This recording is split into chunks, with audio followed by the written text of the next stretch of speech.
ఈయనెవరు? Chennamaneni Ramesh, Vemulawada MLA Chennamaneni Ramesh పౌరసత్వం రద్దు సబబే.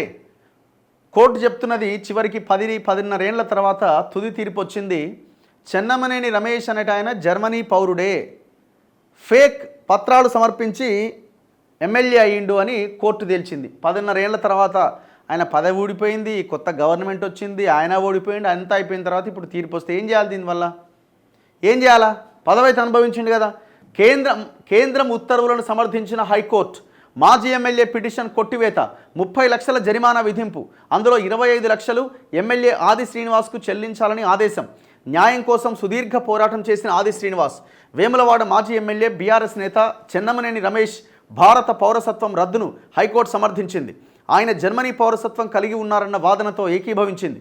తనకు మంజూరు చేసిన భారత పౌరసత్వాన్ని రద్దు చేస్తూ కేంద్రం జారీ చేసిన ఉత్తర్వులపైన చెన్నమనేని రమేష్ 2019లో దాఖలు చేసిన పిటిషన్ను కొట్టేసింది.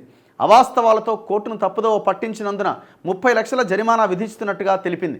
ఇందులో 25 లక్షలను 15 ఏళ్లుగా న్యాయం కోసం పోరాటం చేసిన వేములవాడ ప్రస్తుత ఎమ్మెల్యే ఆది శ్రీనివాస్కు, మరో 5 లక్షలను రాష్ట్ర న్యాయ సేవాధికార సంస్థకు చెల్లించాలని తీర్పు వెలువరించింది. ఈ పిటిషన్ పైన జస్టిస్ బి విజయసేన్ రెడ్డి సుదీర్ఘ విచారణ చేపట్టి సోమవారం తీర్పును వెలువరించారు. చెన్నమనేని రమేష్కు జర్మనీ పౌరసత్వం లేదని ధృవీకరించడానికి ఆ దేశ రాయబార కార్యాలయం ఆయనకు ఎలాంటి పత్రాన్ని జారీ చేయలేదు. తన జర్మనీ పౌరసత్వాన్ని రాయబార కార్యాలయానికి స్వాధీనం చేసుకొని రద్దు చేసుకున్నట్లుగా చెన్నమనేని ఎలాంటి ఆధారాలు సమర్పించలేదు. ఎమ్మెల్యేగా ఎన్నికయ్యాక జర్మనీ పౌరసత్వం మీదే 40 సార్లకు పైగా ఆయన ఆ దేశానికి వెళ్ళినట్టుగా తేలింది అని న్యాయమూర్తి వ్యాఖ్యానించారు. కోర్టులను తప్పుదోవ పట్టిస్తూ 3 దఫాలు గెలిచి 15 ఏళ్లు ఎమ్మెల్యేగా కొనసాగడాన్ని తప్పుపట్టింది కోర్టు. ఏం చేద్దాం మరి? 15 ఏళ్ళు కోర్టును తప్పుదోవ పట్టించిండు, జనాన్ని మోసం చేసిండు, ఎలక్షన్ కమిషన్ని మోసం చేసిండు. మరి జడ్జిమెంట్ ఎందుకు ఆలస్యం జరిగింది?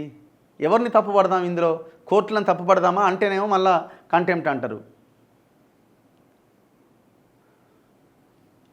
ఇది కేసు అంటే ఈజీగా వేరే దేశం నుంచి ఎవడన్నా మన దగ్గరికి వచ్చి పోటీ చేయొచ్చు అని చెప్తున్నారు. దీని ద్వారా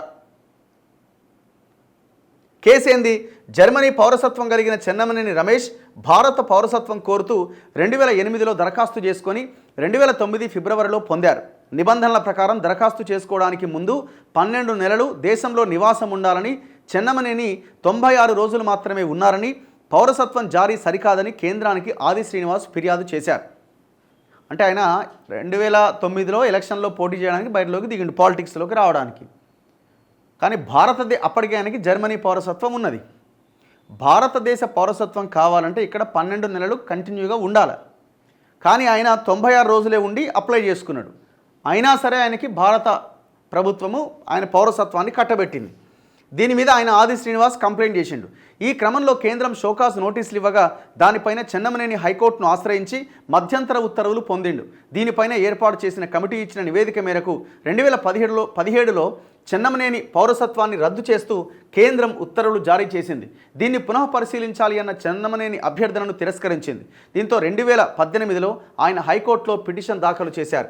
దీనిపై విచారించిన న్యాయస్థానం పౌరసత్వం చట్టంలోని సెక్షన్ 10.3 ప్రకారం ప్రజా ప్రయోజనాల అంశాలతో సహా అన్నింటినీ పరిశీలించి నిర్ణయం తీసుకోవాలని కేంద్రాన్ని ఆదేశించింది. అన్నింటినీ పరిశీలించి 2019 నవంబర్ 20వ తేదీన ఆయన పౌరసత్వాన్ని రద్దు చేస్తూ కేంద్రం మరోసారి ఉత్తర్వులు జారీ చేసింది. దీన్ని సవాల్ చేస్తూ రమేష్ మళ్లీ హైకోర్టును ఆశ్రయించి మధ్యంతర ఉత్తర్వులు పొందారు. ఆ పిటిషన్ను కొట్టేస్తూ న్యాయమూర్తి సోమవారం తీర్పును వెలువరించారు. ఇప్పుడు మళ్ళా వెళ్తాడా? మళ్ళా వెళ్ళి మళ్ళా ఇది ఇంతేనా? ఇది నడుస్తూనే ఉంటుంది. ఇది తీర్పును స్వాగతిస్తున్న మహేష్ కుమార్ గౌడ్, తీర్పు నిరాశపరిచింది చెన్నమనేని రమేష్. హైకోర్టు తీర్పు తనను నిరాశపరిచిందని చెన్నమనేని రమేష్ ఒక ప్రకటనలో తెలిపారు. అప్పీల్కి వెళ్లే విషయంపై న్యాయ నిపుణులతో చర్చిస్తున్నామన్నారు. ఇంక అయిపోయింది లేవా, ఆయన పోయి జర్మనీలో ఉండు, ఇక్కడ ఏం ఉపయోగం లేదు నీ వల్ల.